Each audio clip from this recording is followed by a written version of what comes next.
couple dudes talking Star Trek Voyager. That's Voyager, please. And that's where you are right now, listening to us. My name is Joseph. I'm Peter. Well, Peter, it's ups and downs here in season 2, wouldn't you agree? It's ups and downs. We've had a hot streak there for a while, and starting to hit some bumpy territory, it seems. It's been a long season, man. These old 90s TV shows, they go the distance. This is going to be season 2, episode 17 for us, and it's been a long one. James, one of our friends who's been catching up on some back episodes, hit me up on Hangouts today. And he's like, man, this opening to season 2 was just fucking terrible. And I'm like, God, what episode was that even? And he's like, oh, it's this one where they find Amelia Earhart. And I like slap myself in the forehead. I'm like, God, has it been that long? And I got mad all over again at how stupid that episode was. Yeah, I mean, we covered that, 3.5 months ago from our perspective, one a week. I think back to season 1, and there wasn't really that much good. And I'm going to say, all joking aside, that Voyager has been very quickly growing on me, that I enjoy, even the bad episodes.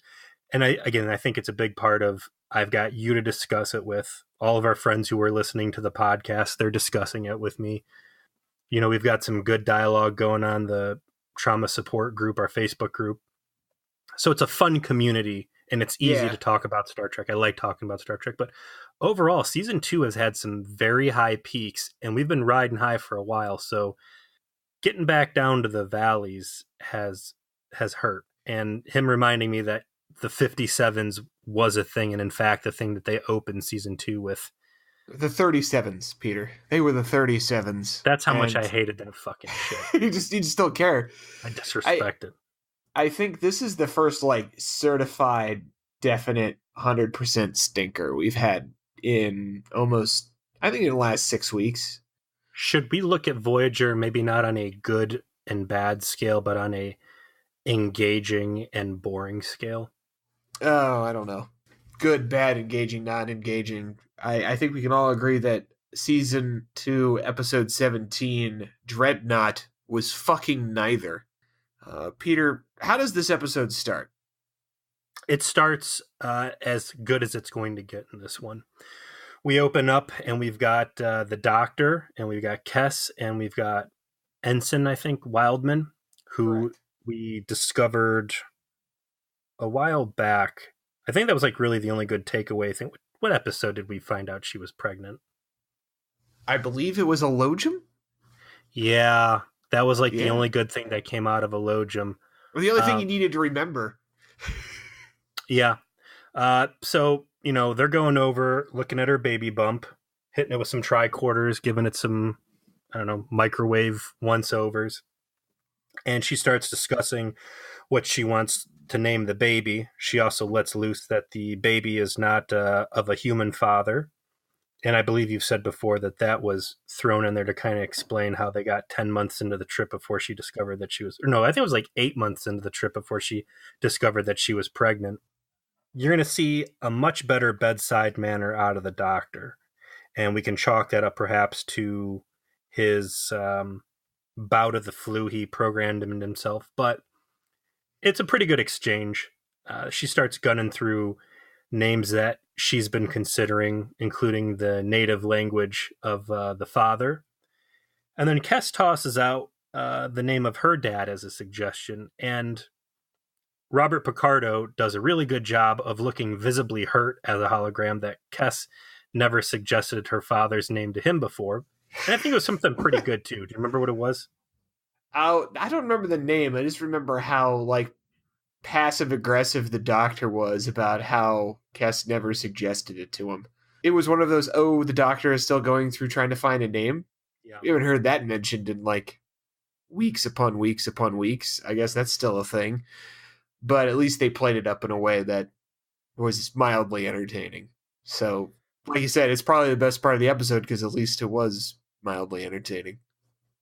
And that is about as far into the episode as I have anything good to say. And it wasn't until I was reading up on the Memory Alpha trying to find something of value in here, that I discovered who the director of this episode was, and disappointingly, it was LeVar Burton. Yeah, what the fuck? Like, they really gave him 2 stinkers right out of the date. I mean, What was his other one? It was ex post facto, the shitheads. Yeah. Yeah, that was him. He tried to make a noir story out of a character with no charisma. I don't know. I'm always kind of curious as to where the director begins and the writer ends. I would say for the middle 35 minutes, there's just one inconceivably impossible thing that just happens after another, Yes. because we want the plot to occur. Yes. And it reminded me of the conversation that we had just a few days ago while recording our episode on Meld. Do you remember how you were talking about how so many episodes of Voyager tend to just have shit happen so they can get to the plot point they want to get to? And ignore any sort of interesting repercussion that could happen along the way. Yeah. Exactly.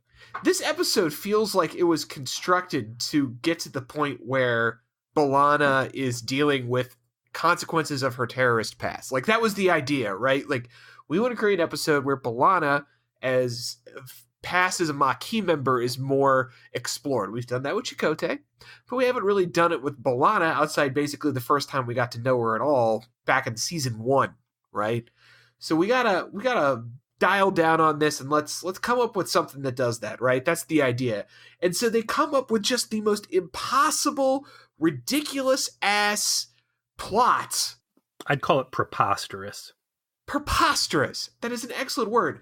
That features not only a Cardassian superweapon, not only a Cardassian superweapon with literally the most ridiculous oversight flaw possible so that it actually failed. Not only that the Maquis then seized this super weapon and decided to use it themselves, not only that B'Elanna Torres is such a talented engineer that she was able to essentially program a sentient AI accidentally, not only that the super weapon somehow, some way got picked up by the fucking caretaker for no reason, because there's no fucking life forms on it, and brought to the Delta Quadrant. Not only that it just magically found another M-class populated planet with the exact same profile and atmosphere and magnetosphere as its original target. Let me cut in. Okay. Not only did Voyager just so happen to find this mega weapon at a point where it had just locked onto this planet and was beginning its death descent. Not only did it manage to create for itself the perfect countermeasures against B'Elanna in the exact circumstances she found herself in from being able to disarm it, which would not have occurred in any other circumstances because the computer would have believed her otherwise. 1 in a million after 1 in a million after 1 in a million coincidental pile of bullshit. It to the point where I just started writing, and then this happens, lol, on my notes. Like, it's just one after another, just like you said. And because of that, it's just impossible to watch this and just care. And to make it worse, quite frankly, the actors just like took a step back. Like, everybody in this episode that they focus on has been better in other episodes. And they are not good here, and particularly Roxanne Dawson. She's fucking terrible. So let's take a big step back and kind of fill in the blanks. If you've never seen this episode before, we'll color it in. So you get out of the good part of the episode, which is the doctor name debate. The science team gets called in for a little powwow with the captain. They've come across the wreckage of what appears to be an unmanned probe with a Durtanium hull, which is apparently hella strong, and something rocked the shit out of this. Something with unparalleled weapons that they've never seen before. So they beam some of the scraps on board. They check it out, and Chakotay and B'Elanna have a big frown on their face because they know damn well what caused this. And they're responsible for it because once upon a time, before Voyager even left dry dock, Chakotay and B'Elanna were zipping around as Maquis, and they intercepted a Cardassian mega weapon that is unprecedented in anything you've ever seen before in Star Trek. They didn't encounter it. The super weapon was used against them. And it just didn't explode. It's like, to give the Maquis credit for somehow like intercepting this or stopping this is inaccurate. It just didn't work. The Cardassians built a super weapon and then basically forgot to turn it on. I want to put the super weapon in scale. In reality, it is a large torpedo with a big enough payload that it can essentially destroy a planet, right? So you're dealing with a crazy super mega bomb. And on top of all of that, this thing has phasers and its own torpedoes and a plasma wave thing and all these other like mega weapons. Again, put on something that's going to ultimately just blow itself up. So it can defend itself between, from point A to point B. This thing on the power scale, and again, I know we've got some Dragon Ball Z fans out there that enjoy when we talk like this. You remember like Frieza, right? Like up to a certain point, all power was kind of relative. And then I think the show just kind of went off the rails because they had this one dude, Frieza, and he had a little laser that shot out of his finger, and he just swiped it down, and in that one motion, he cuts an entire planet in half and blows this planet up. And from that point, it's like, how do you establish a power level greater than that? When you got a guy who can just casually flick his wrist and blow up a planet, everything just gets bonkers. And that's what this photon torpedo is essentially. It is something that is so much more powerful than anything in the Alpha Quadrant that you can't really rationalize it. Yeah, I would say you've got it so far. Continue. So they go on to tell the story about how this super weapon was let loose by the Cardassians, and it didn't arm itself properly. It skipped off the atmosphere, it went into orbit, and Chakotay's crew was able to beam on board this thing, reprogram the hell out of it, and ultimately send it back out against its Cardassian masters, which let me start nitpicking things because it gets real. When you put something like this on the table, the possibilities that become available are mind-boggling. Why would the Maquis redispatch this thing? Why wouldn't you strip it down and start harvesting its parts? You've got the strongest phasers ever and the strongest shields ever. And this thing is indestructible and can win any fight it gets in. They talk about doing that very thing after they find it. There's a quick scene, like after the initial encounter, and they think that they've disarmed it. They're like, all right, well, we get to strip this bad boy for parts. We're going to have quantum torpedoes now. We're going to have, like, spare parts for days. It's going to be the fucking tits. Abso-fucking-lutely. I still can't get over the fact that they want us to believe that the Cardassians built the superest super weapon that ever super weaponed. And not only were they going to use it against some fucking rinky-dink Maquis base, like they did all of this just to blow up literally a cave for space Al-Qaeda, but that they were too fucking stupid to put a good detonator on it, and that's why the goddamn white trash terrorists managed to get their hands on it in the first place. Literally, that's the fucking explanation. That it bounced off the atmosphere because they used like an old-style detonator, and then suddenly, magically, instead of rinky-dink, Al-Qaeda cave getting blown up, now these dudes have a fucking H-bomb. I mean, could just... guys... So this is also the only time we ever hear, I don't know, and you can correct me again, you're the DS9 expert, but I'm assuming this is the only time you ever hear of this Nazi mega weapon that could have been, the bomb to end all bombs. So the Cardassians build the bestest thing ever. They send it after the most low priority shit ever, and they never make another one after that. And I can't speak to the DS9 quality Cardassians, but I can say Next Gen, it's not like Cardassians were on par really with the Federation, push come to shove. It's certainly not with the Romulans or the Klingons. So you've got like the second class species just blowing everybody out of the water as far as technological marvels go. And you never hear from this thing again. They never make another one. The Maquis never think to replicate it. It's just, wow, this thing is like a 15 out of 10, and we're just going to repurpose it and send it back off. So it's absurd. And their working theory is that after dispatching this thing to go blow up a Cardassian fuel depot, it goes off into the Badlands, potentially years before, the Voyager caretaker incident. And yeah, like you said, fucking caretaker, for whatever reason, zats this thing out of the Alpha Quadrant, even though it has no life. Remember, caretaker's bringing life forms over from the Alpha Quadrant so it can give it like caretaker herpes and see if it sticks so it can procreate. Was that what the end goal was with that? Yeah, it wanted to make more to keep looking after the Ocampa.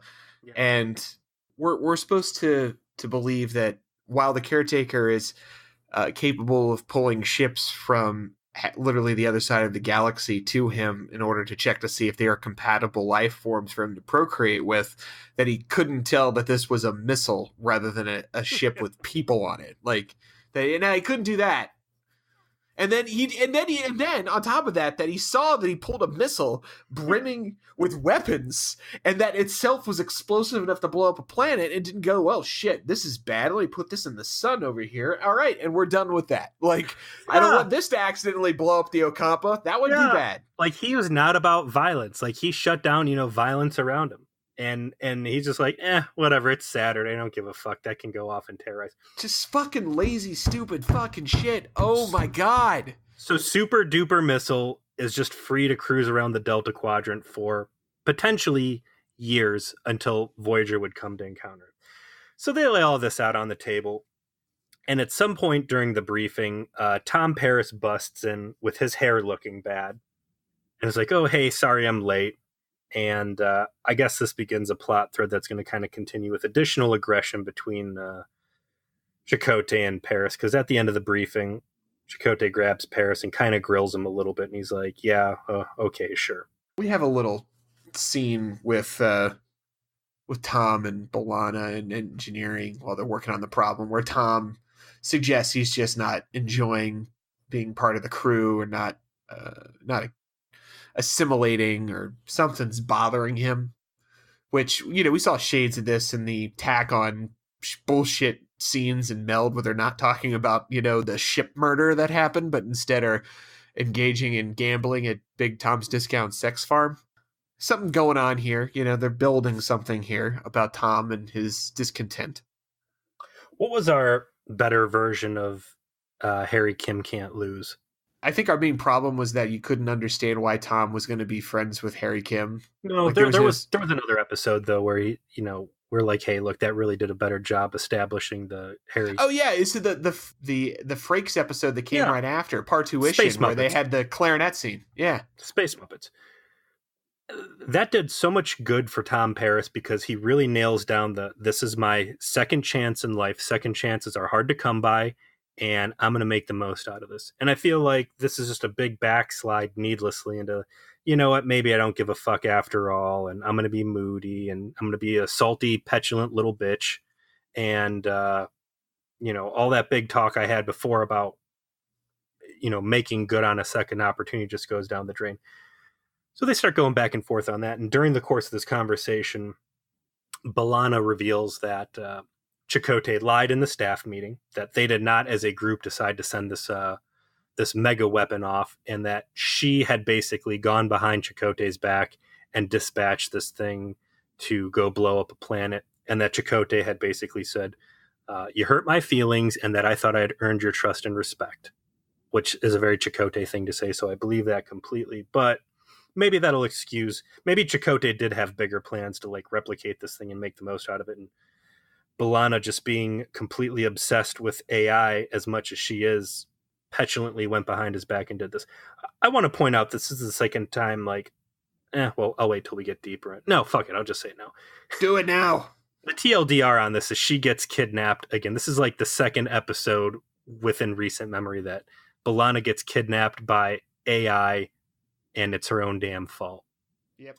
That's going to be her ongoing thing now, is she's the damsel who doesn't need saving but is still in distress with an AI Bowser whisking her off into the castle, and the castle is Robot Fortress.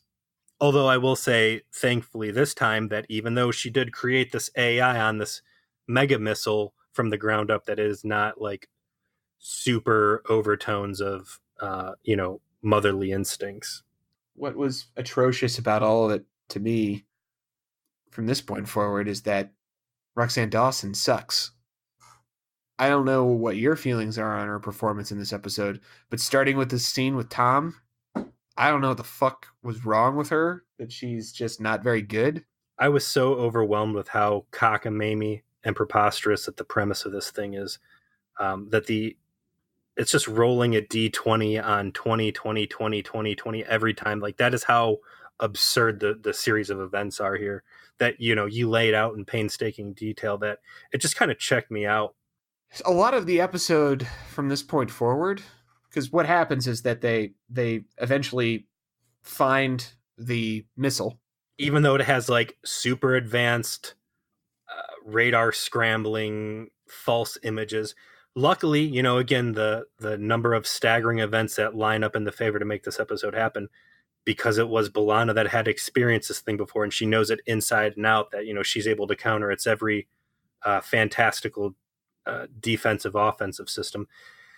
They locate it and they pull up alongside it, and she beams onto it, and it's a very large missile. It's got a big ugly Cardassian room. I was hoping we could get Cardassian hallway out of it somehow, but she starts talking. Almost. There were hints of it. There were hints of it in I there. wanted it bad. I could taste it. Felt it. Yeah, I know. She replaced the Cardassian computer voice with her own, so I know she had to record like extra dialogue for it, and it's her talking to herself. And essentially the rest of the episode is her talking to herself. I mean, that's what they're building up to, is she has this dialogue that's a monologue because it's with her own voice. And, the concept here is that she's trying to convince the AI that she created when she was a terrorist that the situation is different.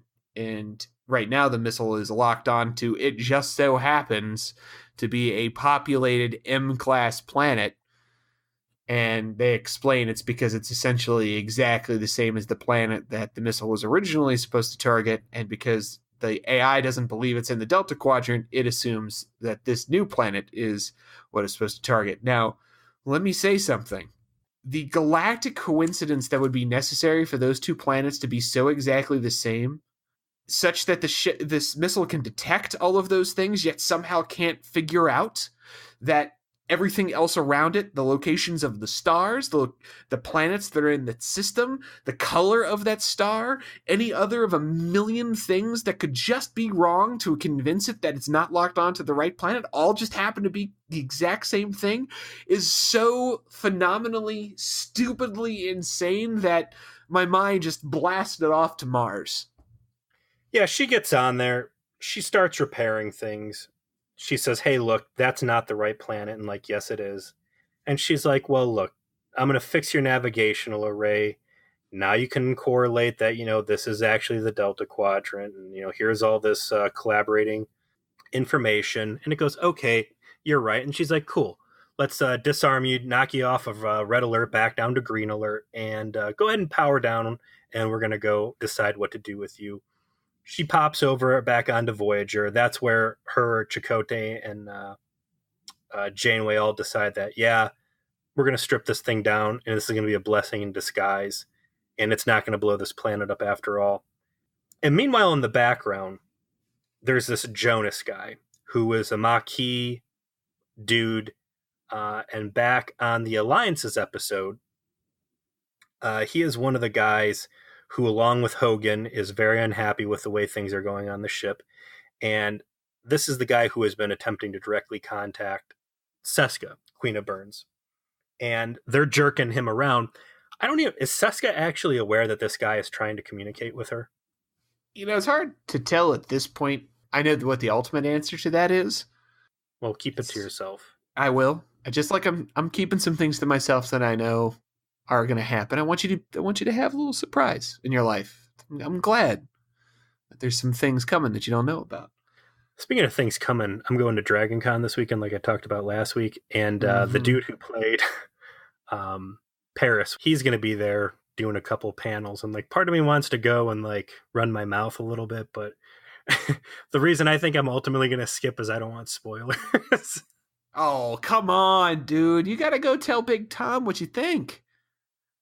Like, ask him, like, dude, did anyone ever bring up in those early seasons that, Sandrine's was essentially Tom Paris's masturbation fantasy? Mm-hmm. His Be real that dollar guy. player.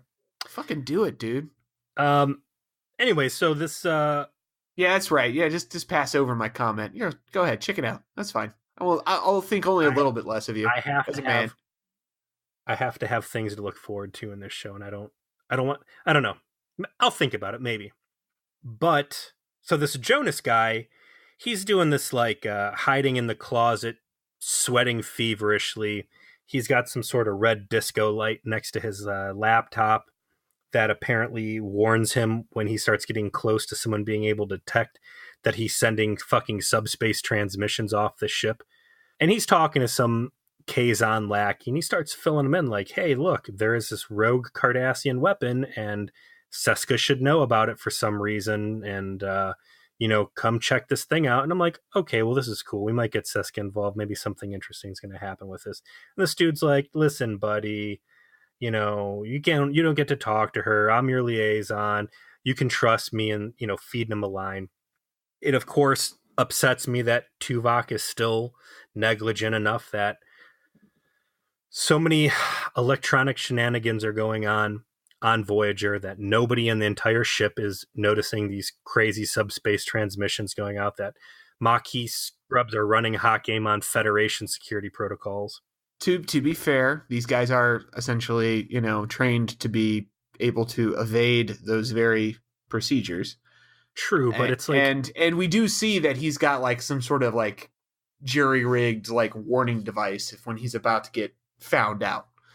So, I mean, it's not like it looks like this guy's some sort of tech genius. He's figured out some workarounds, and it's limited.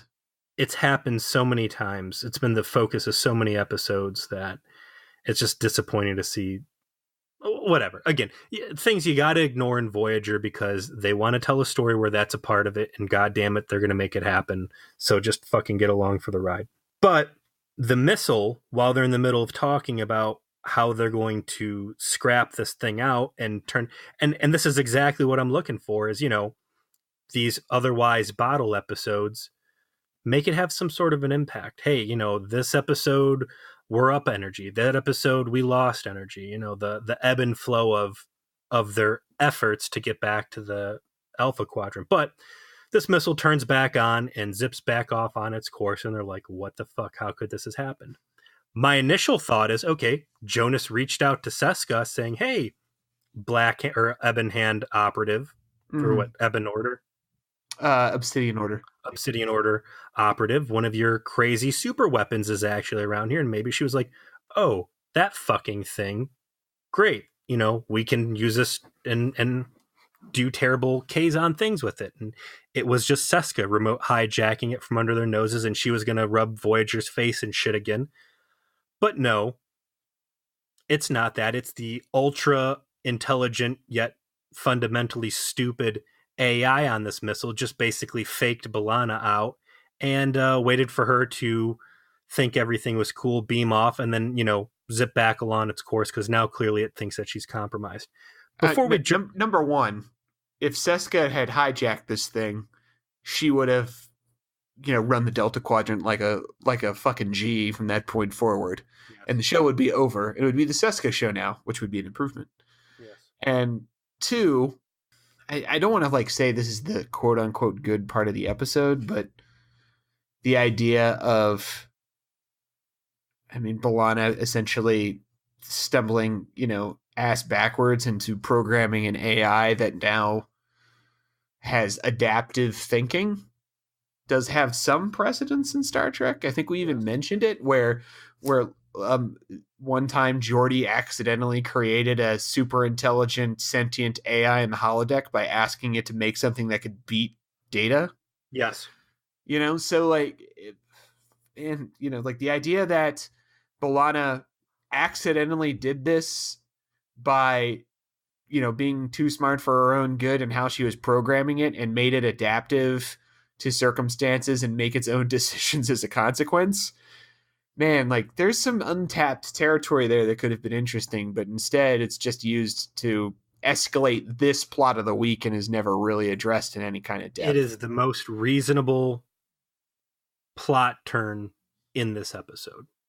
Before we leave the Seska thing, it dawned on me after I finished watching the episode. I was in the shower thinking about this. Like, all of the Maquis seems super hardcore, right?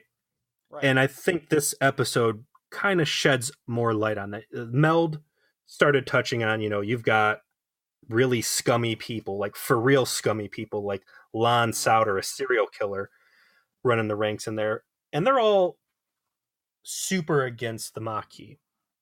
I'm sorry, they're all super against the Cardassians. This Jonas dude and Hogan and any of these other Maquis guys, like, yeah, if Seska just got ran off the ship because she did something that pissed Janeway off, you could still say whatever. They're still Maquis bros. She was willing to do things Starfleet wasn't. She's got the spirit of the Maquis. And you know what? Yeah, we're going to have this camaraderie with her, even though she's living in exile. And she was still a human person. Once it's found out that not only was she a double agent, but she was actually a Cardassian and like super badass Obsidian Order, the deepest, most twisted dagger that you could put in the Maquis' back and twist it, right? This is like worst case fucking scenario. Yeah. Who in the Maquis would even entertain the fact of saying this bitch's name, let alone betraying the people in the ship you're currently working with a fucking Cardassian? That's a great fucking point. That's a great point. I had not put that together. There's no way these guys should be okay with that on the simple fact that she represents the very enemy all of them had signed up to murder. Yes.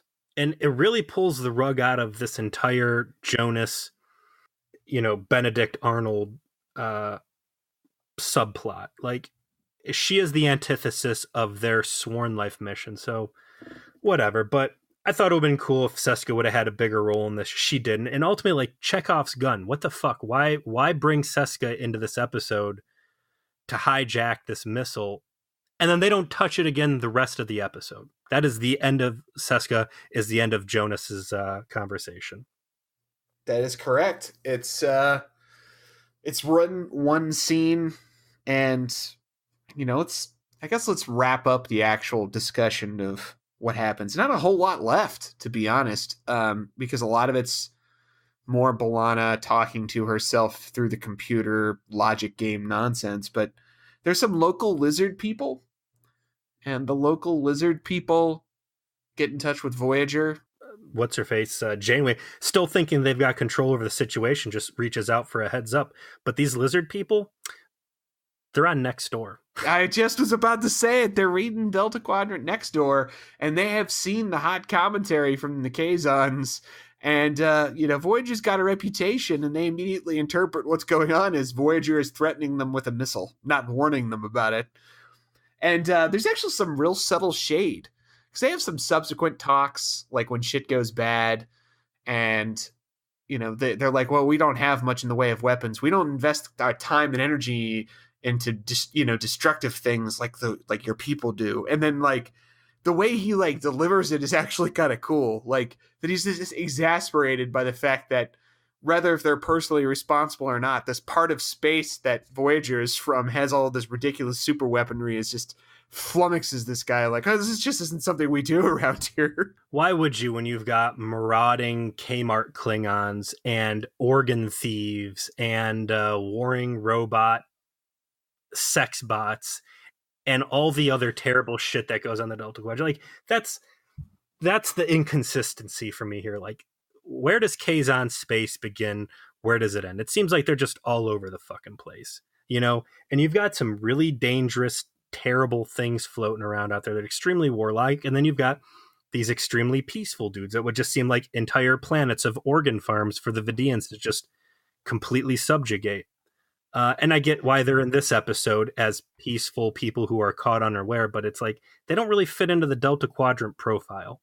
Yeah, the Delta Quadrant seems like a hard place. It would raise hard species that have to deal with a lot of marauding, shitty bad guys. And this local lizard people going like, we are but a peaceful race that will be wiped out by your crazy weapon. Oh, woe is us, is weird. But whatever. I mean, eventually, this is going to be a real fucking spoiler here.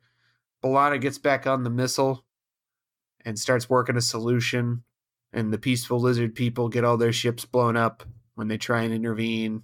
I would say there is one relatively cool moment when Janeway says, well, if we got to, we'll blow the ship up and use it to try and blow the missile up, and actually commits to that action, gets everybody to abandon ship, and it's in the end just her and Tuvok preparing to go down with the ship to try and save the millions of people that are on this planet, which is the right Starfleet call. That seemed weird to me. Abandon ship, everybody else gets off. We have a responsibility here to save lives, and we're going to do it. That made sense to me, and Janeway didn't blink from it. She was ready to lay it down and do it all herself, and really Tuvok basically invites himself along. So I want to point out, let's talk about this, because here's where I think the meat in the episode is. First of all, Janeway able to arm the self-destruct on Voyager without any sort of EXO confirmation or any of the other bridge crew. That's a new precedent for Star Trek. I don't remember all the times they armed it in TNG if it required verification. Yeah, I know Riker was always down there. It was always a grim scene, and you'd had to have second officer confirmation. Gotcha. Okay. I didn't remember that, but good point. And again, ramifications. You're just a Starfleet dude. You're trying to get home. And now you're going to lose your ticket home because of some fucking Maquis bullshit. And I want to say this is like the second time that the ship has like really been endangered at a fundamental level over lingering Maquis baggage. I mean, if you count basically every time they've encountered Seska, that yeah, you would certainly you would get there. And I'd have to go through my notes, but I want to say it was something more recently. You've got major ramifications of having to go in and clean up and potentially just to destroy your Federation ship because of your shitty tag-alongs previous actions. And, we go back to Meld, and again, the commitment that the Maquis had that they were going to murder Cardassians, and Janeway's fundamental disagreement over murder. Here, you've got what seems like a pretty big war crime to me, and they totally just let B'Elanna skate on it. There's no like fresh charges. It's just like, hey, that was another life, no big deal. And ultimately, B'Elanna's willing to make the sacrifice. She's at the end of the episode, she's in some Jeffries tube shooting a phaser on full right at the warp reactor on this mega missile. So, she's willing to kill herself to bring this thing down. Janeway's willing to kill herself to bring this thing down. And luckily, B'Elanna gets her way before Janeway has to do it her way, which is self-destructing the ship in front of the missile. But the whole ending just felt very rushed. I thought you had some good potential for the lizard people to reach back out and say, hey, look, maybe you guys aren't as bad as next door let on. You certainly got some friends. And they do it a little bit. Like there's a final goodbye before Janeway commits to the self-destruct run on this thing. But you don't really flesh anything off. It's just like, woo, wipe the sweat off her brow. We sure got that one, at the last minute. The doctor who Janeway completely forgot about was there. Beams B'Elanna into the sick bay, and they start treating her for some mild-looking radiation burns. And they just, that was good. Let's turn back and get all the lifeboats. And that's it. Episode just ends. There's no coda on any of this. There's no reflection. There's no attempt to find a deeper meaning. You're supposed to draw just from B'Elanna's actions that, this is her turning the corner on her terrorist past, I guess. But I already felt like that already happened. There was no part of me that thought that somehow B'Elanna wasn't already subsuming herself into her new role as a Starfleet officer and had turned her back on her Maquis roots in this way. Like, this episode seemed unnecessary from a character development standpoint for that reason, so just didn't care. And, some mild badassness of Janeway willing to do her captain's duty and go down with the ship to save some people's lives. And literally the very first scene of the Doctor kind of being butthurt over Kes not offering her dad's name to him. The rest of this was just fucking garbage. It was absurd coincidence after absurd coincidence to build up this plot so that they could have this idea of B'Elanna, dealing with a engineering artifact of her terrorist past, and overcoming her demons. Except she didn't have any fucking demons, and the concept that came up with it goes so far beyond straining credulity that I just stopped caring about what I was watching. I was actually pretty disengaged for the last 15 minutes. Yeah. It made me not care, and that's probably the deepest insult I can give it. I just didn't give a shit. They didn't even give you a scene in private between B'Elanna and Chakotay where Chakotay's like this, to kind of rub in her face her insubordination earlier, or an apology of, hey, you were right, I should have never done. Like, it just nothing. Fucking nothing.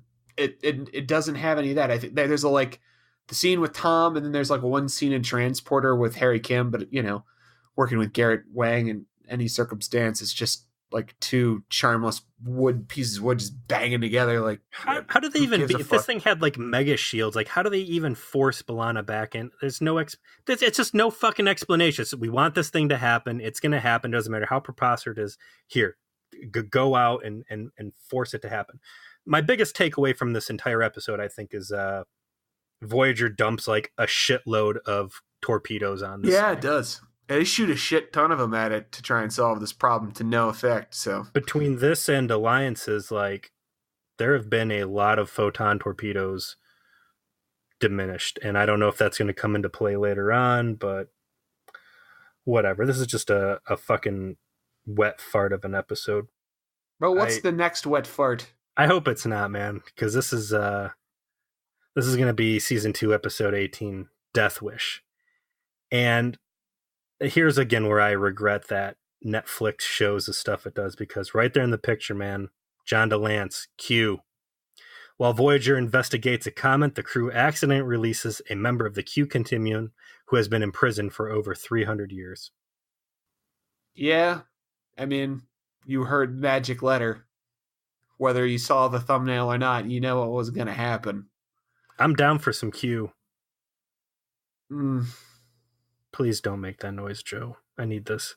Especially after this consequenceless poop episode. I have terrible news. But I'll wait until you come back from your vacation. Season 2, what are you doing to me? How many more episodes are in season 2? I think it's 24. So we got a few left here. Episodes, tell you what, man, we're almost at the end of August here.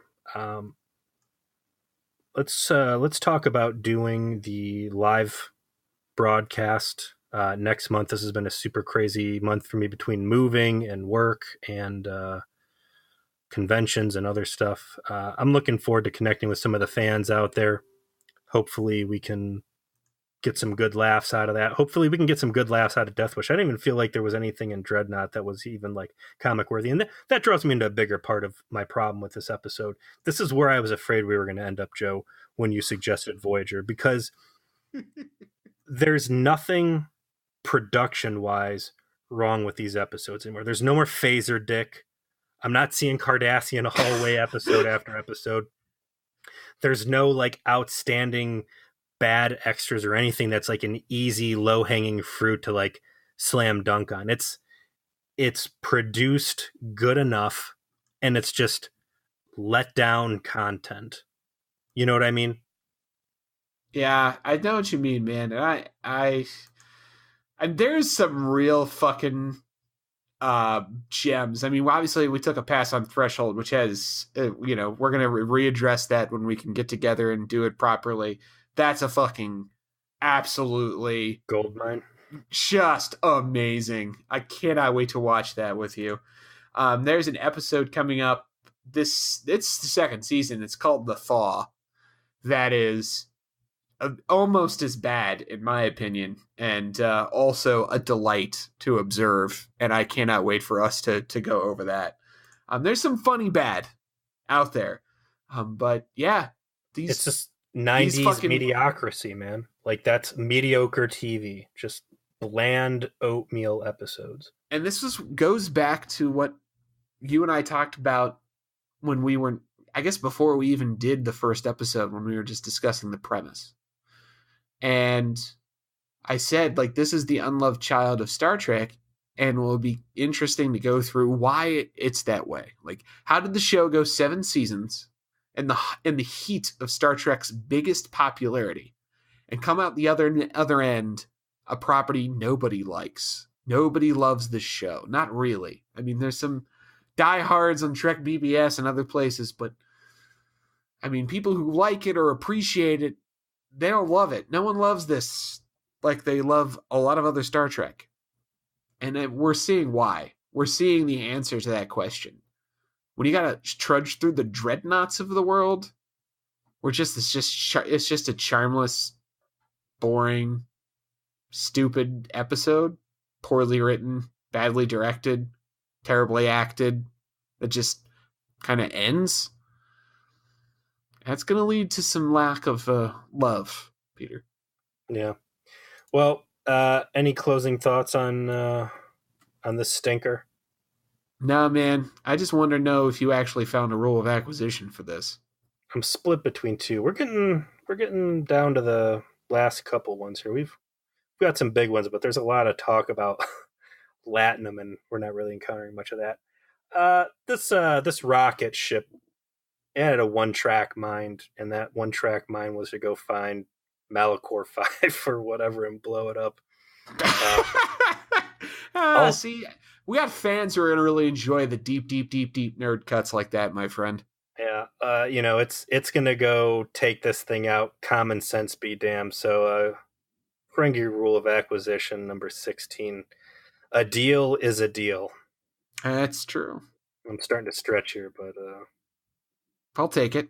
Gotta do what you gotta do. All right, Peter. As he said, internet, we'll get back to y'all on our first live stream, and it will be in September now that things have calmed down in real life, and we'll be able to get that scheduled, and we'll let everybody know. But until then, my name is Joseph. I'm Peter. And this has been V'ger Please, A Hateful Voyage to the Delta Quadrant. We will see you next time with Death Wish. Peace.